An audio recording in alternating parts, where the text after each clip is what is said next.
एक तो सारे साथी जो अगर आप विराजमान रहेंगे तो आपको भी मज़ा आएगा, मुझे भी। सारे साथियों को बिठा दो, किताब सिंह जी बिठाओ। मेरे छोटे भाई सतबीर दबलैंड जी, आदरणीय चौधरी बरजिंदर सिंह सुरजेवाला जी, आदरणीय चौधरी जगरूप सिंह जी, छोटे भाई संदीप लोट जी, भाई अमनदीप बेलरखा जी, भाई सुरेश धनोरी जी, भाई प्रवेश माथुर जी,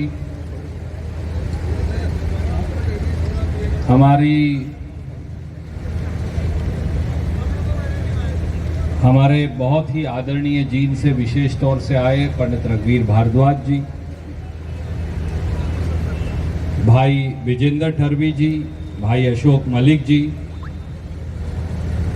हमारे प्रेमी और नंबरदार साथी आदरणीय किताब सिंह जी, भाई ईश्वर दणोदा जी, सतपाल सरोहा जी,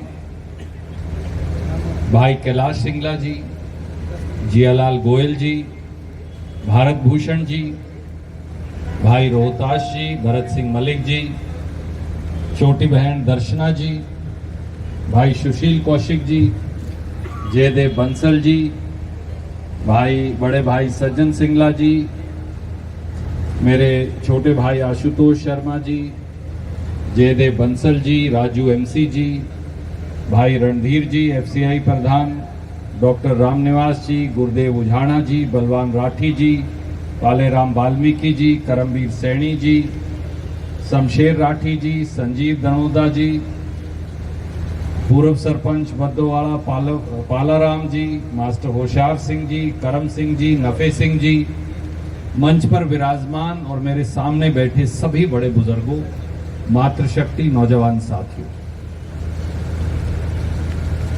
बाबा साहब की का जन्म दिवस तो 14 अप्रैल को होता है, पर पूरा महीना, और ये फसल की कटाई का भी मौसम है, तो पूरा महीना हम बाबा साहब की जयंती के तौर पर मनाते हैं बजाय किसी एक विशेष दिन के। और सारे साथियों ने ये कहा कि बाबा साहब की जयंती के उपलक्ष्य में एक कार्यक्रम नरवाना के अंदर भी अपने को करना है, ताकि सारे साथी गर्मी के इस मौसम में, फसल कटाई के इस मौसम में एक बार फिर इकट्ठे हो सकें, बाबा साहब की बातों से कुछ प्रेरणा भी ले सकें, कुछ बात जीवन में आत्मसात भी कर सकें। और आज आप सब यहाँ एकत्रित हुए हैं, और आज धन्ना भगत जी की भी जयंती है, तो मैं आप सबको सबसे पहले तो हाथ जोड़कर आपका अभिनंदन, वंदन, आपको नमस्कार करता हूं। अजीज आदित्य ने हम सबको ये बताया कि ये नीला रंग बाबा साहब को क्यों प्यारा था। आज भी आपने देखा बहुत सारे साथियों ने नीला रंग का वो पटका पहना। हम सब ने बाबा साहब की मूर्ति के आगे शीश झुकाया, दिया जलाया। जैसा छोटे भाई सतबीर दबलैंड कह रहे थे, क्या ये काफी है? 135 साल के बाद आज वो महापुरुष इतना प्रासंगिक क्यों है? उनकी बात, उनकी शिक्षा, उनके रास्ते को दोबारा याद रखने की जरूरत क्या है? क्योंकि एक कड़वा सत्य ये कि हमारे देश में 5000 साल तक छुआछूत की प्रथा थी। एक कड़वा सत्य ये भी है कि इंसान दूसरे इंसान को छूने से कतराता था, और ये प्रथा भी थी कि अगर दलित समाज के आदमी को छू लेते थे तो उसके बाद कई लोग ये कहा करते थे कि स्नान करने की आवश्यकता है। एक प्रथा ये भी थी कि रूढ़िवादिता की उस प्रथा के चलते गरीब समाज के लोगों को रविदासिया, वाल्मीकि, धाणक, सेंसी, दूसरे समाज, उनको कुएं से पानी नहीं भरने देते थे, बर्तन अलग अलग रखा करते थे। आज टूट गई 75 साल के बाद। पर याद करिए, जब महात्मा गांधी ने, पंडित जवाहरलाल नेहरू ने, बाबा साहब अंबेडकर ने रूढ़िवादिता और अंधकार के खिलाफ संघर्ष का एक बिगुल बजाया था, तो वो अकेले अंग्रेज के खिलाफ लड़ाई नहीं थी, वो हमारे अपने समाज को सुधारने की लड़ाई भी थी। अगर कोई गलत राह जा रहा हो तो उसको सही राह बताना हम सबका कर्तव्य है। और अगर आदमी अपना राह ठीक कर ले, रास्ता ठीक पकड़ ले, तो उसमें कोई बुराई नहीं। और महात्मा गांधी, पंडित जवाहरलाल नेहरू, सरदार वल्लभ भाई पटेल ने इसलिए मिलकर, मौलाना अबुल कलाम आजाद, उन सब ने मिलकर यह फैसला किया कि जब हिंदुस्तान का नया संविधान लिखेंगे तो उसकी जिम्मेवारी बाबा साहब अंबेडकर को देंगे। वो तो कांग्रेस पार्टी के सदस्य नहीं थे, तो कोई दूसरे को क्यों देता? आप मुझे बताओ। संविधान बनाना हो देश का, आपने 100 साल संघर्ष किया है कांग्रेस ने, कांग्रेस की सरकार बन गई, उन्हें आजादी मिली, देश को आजादी मिली। पर महात्मा गांधी, पंडित जवाहरलाल नेहरू, सरदार वल्लभ भाई पटेल, मौलाना अबुल कलाम आजाद, उन्होंने ये निर्णय किया कि कांग्रेस के आदमी से इस्तीफा दिलाकर बाबा साहब को वहां से चुनकर लेकर आएंगे और उसके बाद उन्हें देश का कानून मंत्री बनाएंगे और संविधान सभा में कानून बनाने की जिम्मेवारी भी उनको देंगे। इसलिए कि हजारों साल की रूढ़ियां, बेड़ियां तोड़नी थी और संविधान के माध्यम से कांग्रेस पार्टी ने वो रूढ़ियां और बेड़ियां तोड़ दी, जिसमें रविदासिया समाज हो, वाल्मीकि समाज हो, सेंसी समाज हो, धानक समाज हो, अन्य न जाने कितनी और संख्या के समाज हैं, छोटे और बड़े, बड़े समाज यही, जिनका भेदभाव हमेशा के लिए मिटा दिया। अब सवाल यह है कि फिर 75 साल के बाद बाबा साहब की जन्मोत्सव पर हमें ये फंक्शन करने की क्या जरूरत है? एक तो है शीश झुकाने का, शीश झुकाया घर जाओ। तो तुम रणदीप क्यों कर रहे हो फंक्शन? सतबीर तुम क्यों कर रहे हो? ये हमसे आपको ये सवाल पूछना चाहिए। इसलिए कि बाबा साहब ने, जिस पंडित जवाहरलाल नेहरू ने, महात्मा गांधी ने जिस संविधान के लिए लड़ाई लड़ी थी, आज उस संविधान पर दिल्ली और चंडीगढ़ में बैठे हुए सत्ता के हुक्मरानों ने हमला बोल रखा। संविधान ने गरीबों को आरक्षण का अधिकार दिया ताकि 5000 साल की जो उनके साथ जाति थी उसकी बराबरी की जा सके। बहुत सारे लोगों को यह बात पसंद नहीं आती, मुझे मालूम है, पर यह भी सच्चाई है कि एक बच्चा जिसको पूरा भोजन प्राप्त ना हो और एक बच्चा जो बचपन से दूध पी के तकड़ा हुआ, वो दोनों बराबर दौड़ कैसे लगाएंगे? इसलिए संविधान ने आरक्षण का प्रावधान किया ताकि गरीबों को, दलितों को, पिछड़ों को, आदिवासियों को भी बराबर का अधिकार दिया जा सके। आज के जो सत्ता के हुक्मरान हैं, बीजेपी और आरएसएस के, वो उस आरक्षण को तोड़ना चाहते हैं, संविधान को तोड़ना चाहते हैं। आज कड़वा सत्य है।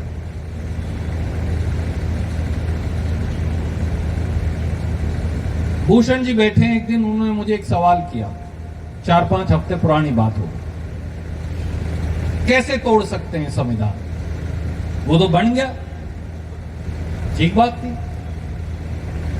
एक दिन ईश्वर नैन भी मुझे कह रहा था, भाई साहब आप क्यों लगे गुरु, संविधान तो बन चुका, इसको तोड़ कैसे सकते हो?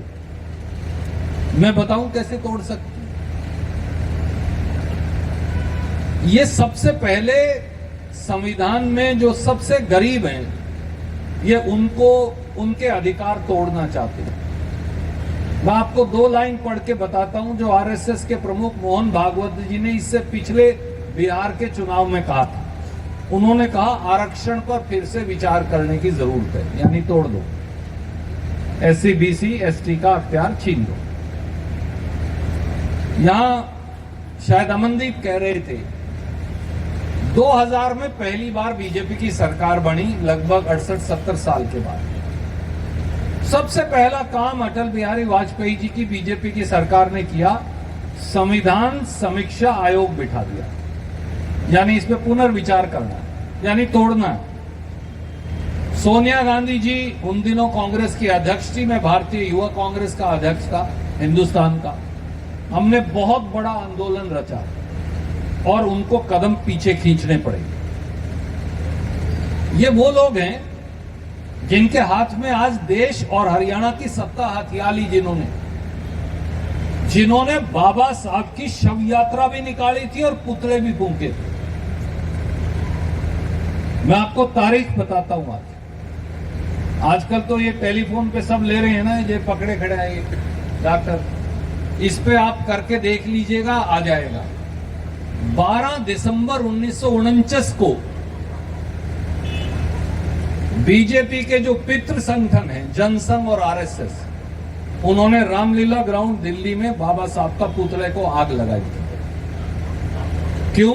क्योंकि महिलाओं और गरीबों को बराबर का अधिकार देने का कानून पंडित जवाहरलाल नेहरू और बाबा साहब अंबेडकर लेकर आए, इसलिए उनके पुतले फूके थे दोनों के, बाबा साहब अंबेडकर का भी, जनसंघ और आरएसएस ने, और पंडित जवाहरलाल नेहरू का भी, और उनकी शव यात्राएं भी निकाली जिंदे होते हुए। पिछली बार जब लोकसभा का चुनाव था, जब शैलजा जी यहां से बढ़ी, तो याद करिए बीजेपी के लोग कहा करते थे 400 दे दो हमें, अब की बार हम संविधान बदल दें। लोगों ने ऐसा इलाज बांधा उनका, इकट्ठे हो गए, गरीबों ने पता ही नहीं चलने दिया, 240 पे ले आए, बैसाखियों के सहारे खड़े। जे 30-40 और गिरा लेते तो ये बात बन गई थी। 30-40 की कसर रहेगी पंडित जी, इससे ज्यादा की नहीं रहेगी। 40 एक सीट और कम हो जाती तो बात बन गई, परंतु लोगों ने निर्णय करके बताया। और ये सतबीर भाई कहने लग रहा था 17 दिसंबर 2024 को, हम तो वहीं बैठे थे, हमने विरोध किया सबसे पहले। अमित शाह, आज बीजेपी के मालिक तो वही है, पार्लियामेंट में मल्लिकार्जुन खड़गे जी को और जितने हमारे और साथी कांग्रेस के अध्यक्ष, आज दलित समाज से हमारे बुजुर्ग हैं, एक गरीब समाज में पैदा हुए, आप सबकी तरह और कांग्रेस के राष्ट्रीय अध्यक्ष बन गए। उनको कहते हैं क्या, अंबेडकर अंबेडकर अंबेडकर चलाते हो, इतना भगवान का नाम लेते तो आपको 10 जन्म तक स्वर्ग मिल जाता। ये आज भी बाबा साहब का अपमान कर रहे हैं, क्योंकि इनकी सोच बाबा साहब अंबेडकर के अनुयायियों, उनके लोगों की सोच के विरुद्ध है। साथियों, ये वही लोग हैं जिन्होंने हमारे कहते कहते 1509 में बना गुरु रविदास के मंदिर पे बुलडोजर चला दिया था 5 साल पहले। याद करिए, सुप्रीम कोर्ट गया मैं पंडित जी, तुगलकाबाद के अंदर दिल्ली में, और फिर वहां से हम रिस्टोर करवा के लाए, मंदिर तो तोड़ ही दिया। कल परसों जैन समाज का तोड़ दिया। हमारे जो जैन समाज के जय जैनेन्द्र के से, जिन जैन समाज तो सबसे शांति प्रिय है, वो तो किसी को कुछ कहने ही नहीं, वो तो कीड़ी को भी अगर मिल जाए तो रास्ते में टड़ के निकल जाएंगे। उनके मंदिर पे भी जैन समाज के बुलडोजर चला दिया बंबई में, जो सबसे पुराना उनका मंदिर, सदियों पुराना। हमारे एक और साथी है टीकाराम जूली, ये राजस्थान में विपक्ष के नेता हैं, दलित समाज से। वो मंदिर चला गया 2 हफ्ते पहले, अलवर। सब जाते हैं, राम जी के, हनुमान जी के, सीता मां के मंदिर जहां होगा सब मत्था टेकने चले जाते, वो भी चला गया। बीजेपी के लोगों ने उस मंदिर को धोया गंगा जल आके, बोला ये हरिजन है, ये मंदिर में चला गया, हमारा मंदिर दूषित हो गया। इनकी सोच आज भी यही है। गरीब की पर्ची लेनी हो तो ये गरीब से खसेंगे, नहीं तो इनकी सोच जो है वो गरीब विरोधी। और इनके तो मुख्यमंत्री आदित्यनाथ, ये वही आदमी है, एक एससी समाज की जाति है, मुशाहर बोलते हैं उसे, वो वहां चमड़े का काम करते हैं यूपी में। वो मिलने चले गए, बोला ना मैं मिलूंगा नहीं, पहले इनके साबुन से नहलाओ, फिर इन पे इत्र छिड़कवाओ, फिर मेरे पास लेके आ। जो 5000 साल पहले किया करते थे लोग, इन लोगों की मानसिकता और सोच साथियों आज भी वही है। ये आज भी गरीब को उसी नजरिए से देखते हैं। अगर पर्ची का अधिकार ना हो ना गरीब के पास, ये सबको बाहर निकाल दें देश से।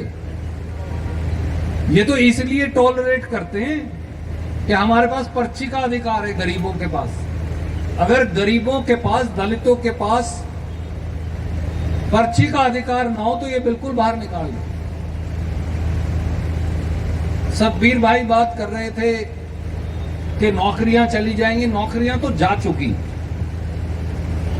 समाज के बहुत सारे नौजवान यहां खड़े, सामान्य वर्गों के नौजवान भी यहां आए। मैं आज आपसे कहता हूं, हरियाणा में 2 लाख सरकारी नौकरी खाली पड़ी, अब 6 साल हो गए। हिंदुस्तान में 30 लाख सरकारी नौकरी खाली पड़ी, 6 से 7 साल हो गए। आधी तो एससी बीसी की है। बर हो ही ना, अपने आप आरक्षण खत्म हो जाएगा। न जर्नल वालों को देनी, न रिजर्व वालों को देनी, बर हो मत, खाली रखो। यही तो कर रही है बीजेपी। जब चुनाव आएगा, कौशल निगम की नौकरियां निकाल देंगे 1 लाख, सारे बालक पीछे हो लेंगे, 40-50 लाख अप्लाई कर देंगे, उसके बाद उनको निकाल देंगे, जैसा आप करने लग रहे हैं नायब सैनिक। 30 लाख नौकरियां भारत सरकार में खाली हैं, 15 लाख तो एससी बीसी की हैं, 15 लाख जनरल की हैं। सब बहुमत आरक्षण अपने आप खत्म है, दिए जाओ आरक्षण, कागज पे लिख के करांगे, लिखवा के। 10 साल में 23 फैक्ट्रियां बेच दी 4 लाख करोड़ से नरेंद्र मोदी जी ने। बीजेपी ने 23 फैक्ट्री बेच दी सूरज, 10 साल में 4 लाख करोड़ भारत सरकार ने कमाए। उन 23 फैक्ट्रियों में 2 लाख कर्मचारी तो काम करता होगा। उन 2 लाख में आधी नौकरियां तो रिजर्व थी। जिस दिन वो फैक्ट्री आप अडानी और अंबानी को बेच दोगे, अपने आप चला जाए, फिर किसी को नहीं मिलेगा, फिर इकोनॉमिक वीकर सेक्शन को भी नहीं मिलेगा, जनरल वालों को किसी का आरक्षण नहीं रहा। और इतना ही नहीं, एक काम ये और करने लग रहे, उसको क्या कहते हैं, ठेकेदारी। अंग्रेजी में अगर कहो तो उसको कहते हैं HKRN। आज ही RTI का जवाब आया है मलिक साहब, सर चीफ सेक्रेटरी ने लिख के दिया HKRN एक ठेकेदारी कंपनी है। उन्होंने कहा भाई क्या है हमारी, बताओ तो सही। किसी भाई ने, पत्रकार साथी ने पूछ लिया है RTI में, तो उन्होंने लिख के दिया, आप खत्म हो जाएगा। HKRN में कोई आरक्षण नहीं, कोई SC BC के लिए जगह नहीं है, आउटसोर्सिंग में कोई नहीं है, ठेकेदारी में कोई नहीं। पक्के लगाओ मत, आरक्षण अपने आप खत्म, कागज हटाने की जरूरत ही नहीं, ना संविधान खत्म, अपने आप ही कर दो संविधान। तो ये संविधान को खत्म कर रहे। साथियों, एक बात मैं और कहना चाहता हूं, एक तरफ ये नौकरियां नहीं भरते, दूसरी तरफ जो गरीबों को बजट मिलता था वो बजट भी खत्म कर रहे हैं। मैंने 10 साल का बीजेपी सरकार का केंद्र का बजट निकाला,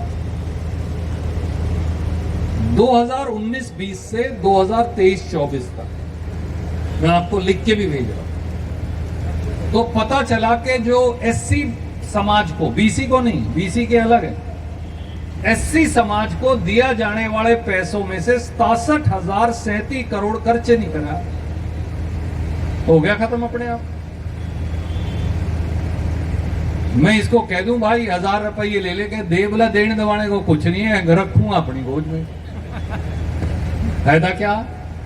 SC समाज के जो पैसे बजट में भी मिलते हैं, ये उनको खर्च नहीं रहे। भारत की सरकार ने 10 साल में 67,000 करोड़ रुपया दिया ही नहीं, 5 साल में। पोस्ट मैट्रिक स्कॉलरशिप होती है SC समाज के लिए, कांग्रेस ने शुरू की थी, 6500 करोड़ उसका नहीं दिया, खर्च ही नहीं किया। 6,493 करोड़ रुपए खर्च ही नहीं किया। एक स्कीम बना दी PM अजय, आपको पता मोदी नाम गढ़ने में तो तेज है, ऐसे ऐसे नाम गढ़ेगा सारे पत्रकार भी बावड़े हो जाएं, लोग भी हो जाएं। पीएम अजय, हमने कहा भाई क्या है तुम्हारी, ये तो बता दे। तो बोला ये है प्रधानमंत्री अनुसूचित जाति अभ्युदय योजना, ऐसा नाम रख दिया, किसी के पल्ले ही ना पड़े। मैं फिर उसका बजट निकाला, उसके बजट में से भी प्रधान जी 5,101 करोड़ खर्चे नहीं करे। बजट लिख देते हैं, तालियां पिटवा लेते हैं, दिन दे हैं नहीं अगलों को। रोटी खाने से पेट भरेगा ना, रोटी दिखाने से पेट तो नहीं भर सकता। और इतनी बात ही नहीं है, हरियाणा सरकार का भी फिर मैं चिट्ठा निकाला। मैंने कहा अगर ये दिल्ली वाले कर रहे हैं तो ये भी कर रहे होंगे पक्का। 2014-15 से 2023-24 तक हरियाणा में तो बजट दें दे ही नहीं एससी को। पहली बात तो 300-400 करोड़ का तो बजट दे उन्हें मुश्किल से, उसमें से भी 10 साल में 2,139 करोड़ खर्चे नहीं करे। पाड़ लोग किसकी पूंछ पाड़ेंगे, क्या करें? गरीब का अधिकार खत्म। गरीब के अधिकार पे अगर डाका डालना हो, चोरी करनी हो, तो उसका बजट दो और उसका पैसा दो ही मत। एक आपको मैं और कमाल की बात बताता हूं। हमारे यहां 10 साल में 1 जनवरी 2013 से राशि नहीं दी।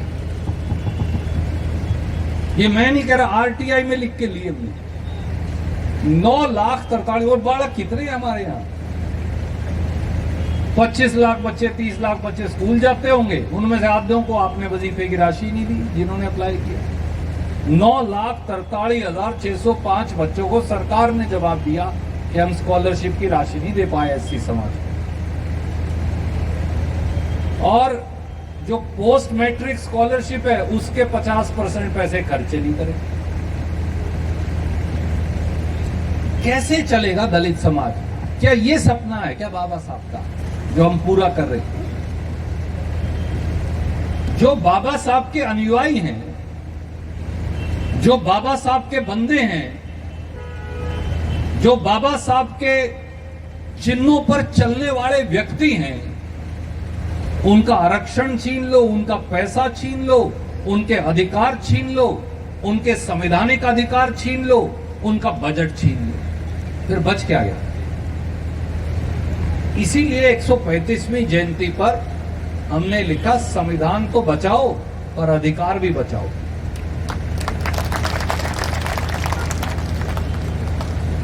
तो 2013 के बाद एक लाइन टप्पा और कह के मेरी बात को खत्म करूंगा। दलितों पे जो अत्याचार देश में हो रहे हैं उनमें 43% बढ़ोतरी हुई है। ये तो आंकड़ा है, पर हो क्या रहा है? हर रोज इस देश में 157 दलितों पर अत्याचार के मुकदमे दर्ज होते हैं। यानी जितनी देर में आप बैठे हो 5 दलित शिकार हो चुके हैं। फरीदाबाद में जब ये सरकार आई 2015-16 में, तो याद करिए 2 दलितों के बच्चे जिंदा जला दिए। केंद्र सरकार के एक मंत्री ने कहा कि कुत्ते का पिल्ला भी गाड़ी के नीचे आ जाए तो शायद दर्द हो। इनकी मानसिकता आज भी है। ये हमारा मुकाबला आज भी जानवरों की तरह करती है। आप याद करिए हाथरस और उन्नाव के अंदर इनकी सरकार दिल्ली में, इनकी सरकार यूपी में, राहुल गांधी और प्रियंका गांधी तो रातों रात वहां पहुंच जाते हैं, पर ये उस दलित बेटी को हिंदू संस्कार के अनुसार संस्कार की इजाजत भी नहीं देते। लखीमपुर खीरी के अंदर पिछले महीने जिस प्रकार से हमारी 2 बेटियों के साथ जानवरों से भी बुरा व्यवहार हुआ, मैं इस मन से नहीं कह सकता। दूर क्यों जाते हो? मैं आपको अपने हरियाणा के 3 उदाहरण बताता हूं। संगीता कालिया आज भी एक आईपीएस ऑफिसर हैं, हमारे समाज से हैं, दलित समाज से। इनके एक मंत्री ने फतेहबाग में जब वो आईपीएस थी उनके साथ दुर्व्यवहार किया। क्यों? वो शराब के तस्करों के खिलाफ कार्रवाई कर रही थी। उसका इतना ही कसूर था महिलाएं उत्पीड़ित थी, महिलाओं के हक में वो बोल रही थी। आज तक उसको ठीक पोस्टिंग नहीं दी। 10 साल बीत गए, बेइज्जत किया, मेरे सिवाय कोई नहीं बोला।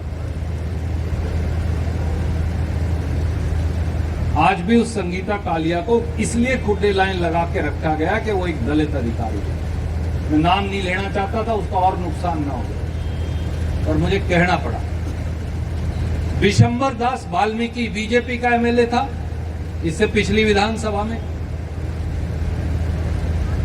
जब संविधान दिवस मनाते हैं तो क्या वाल्मीकि समाज के आदमी को संविधान के सम्मान में स्टेज पर बैठने का अधिकार नहीं? परंतु मुख्यमंत्री की मौजूदगी में बीजेपी के उस एमएलए को स्टेज से धक्के मार के उतार दिया गया। कोई बीजेपी का आदमी बोला? वो रोया, फूट फूट कर रोया वो विधायक। संतोष सारवाण चौहान, गोवर्धन दास चौहान जी की बेटी, बीजेपी की एमएलए थी पिछली बार अंबाला से, मुलाना से। उन्होंने लिखित बयान दिया कि बीजेपी के गुंडे मुझे जान से मारना चाहते हैं, अगवा करना चाहते हैं, कोई कार्रवाई नहीं। उल्टा मंत्री पद भी चला गया। इनकी पार्टी में अगर रहना है तो गुलाम बनकर रहना पड़ेगा। बीजेपी का ये सिस्टम। मेरे भाइयों, मेरे बुजुर्गों, मेरे साथियों, मैं आपसे केवल एक बात कहना चाहता हूं। बाबा साहब और उनकी लड़ाई आज और ज्यादा प्रासंगिक है, और ये लड़ाई अकेला रणदीप नहीं लड़ सकता, अकेला सतवीर गबलैंड नहीं लड़ सकता, अकेला संदीप लोट नहीं लड़ सकता, अकेला किताब सिंह प्रेमी नहीं लड़ सकता, अकेला नरेश नहीं लड़ सकता, अकेला प्रवेश नहीं लड़ सकता, अकेला अमनदीप नहीं लड़ सकता। ये लड़ाई मिलकर लड़नी पड़ेगी। ये लड़ाई हमारी अकेलों की नहीं, हमारी तो है। और इसलिए मैं आज बाबा साहब की इस 135वीं जन्मोत्सव पर, जयंती पर एक संकल्प लेते हैं कि चाहे जान चली जाए, संविधान पर हमला नहीं होने देंगे, ना इसको बदलने देंगे। जब तक खून का एक कतरा है, जिसके लिए पंडित जवाहरलाल नेहरू लड़े, जिसके लिए महात्मा गांधी और सरदार वल्लभ भाई पटेल लड़े, मौलाना अबुल कलाम आजाद लड़े, डॉक्टर राजेंद्र प्रसाद लड़े, जिसके लिए इतने सारे शहीद भगत सिंह लड़े, सुखदेव और राजगुरु लड़े, ये लड़ाई मिलकर लड़नी है। और आइए आज अपने अपने घर, गांव और वार्ड में जब जाएं तो ये संकल्प लेकर जाएं कि ये बात आगे लेकर जानी है, और इस बात से पूरे समाज को संकेत करना है। आप सबका बहुत बहुत धन्यवाद। सबको राम राम, जय भीम, जय कांग्रेस।